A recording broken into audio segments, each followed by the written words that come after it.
In the meantime, the relatives of Chinese passengers continue their agonizing wait in Beijing, but their patience is wearing thin. Family members walked out during a video conference in Beijing with high-level Malaysian officials in Kuala Lumpur. Relatives say the video conference meetings are often hampered by bad network reception.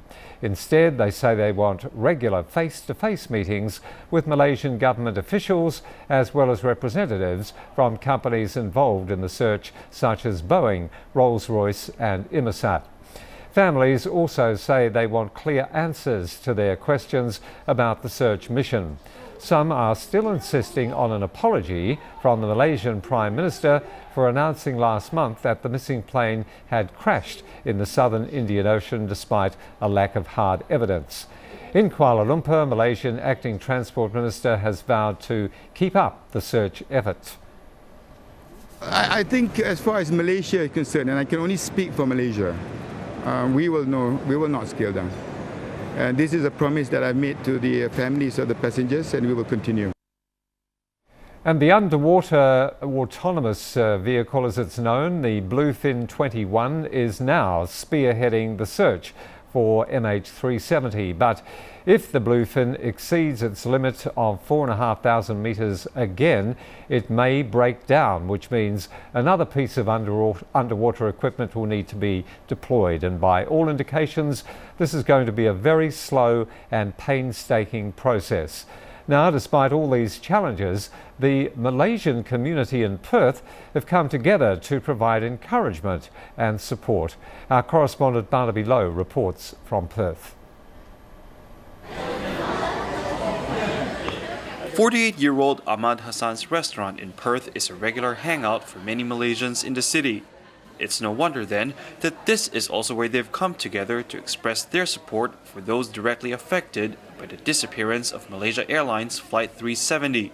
Since putting up this board, Ahmad says some 300 customers have written messages.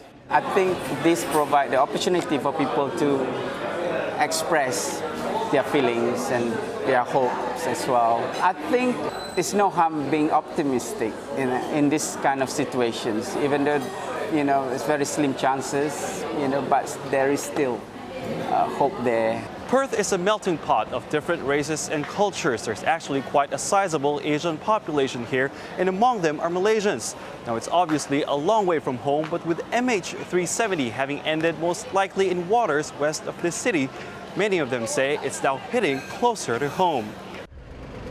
Since Perth became the base for search operations a few weeks ago, they've been anticipating the influx of relatives of those who were on board the missing flight. And they've also been organizing a volunteer program. What we thought we would do is operate some kind of a buddy system. It helps to have a fellow Malaysian who sort of understands your culture and where you're coming from to talk to, and help you gain access to what facilities are available locally which you might not be aware of. Help isn't going to be limited to Malaysian families, as the association is working together with other community-based organizations.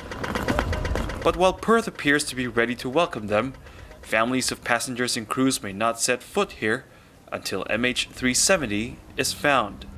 Barnaby Lowe, CCTV, Perth, Western Australia.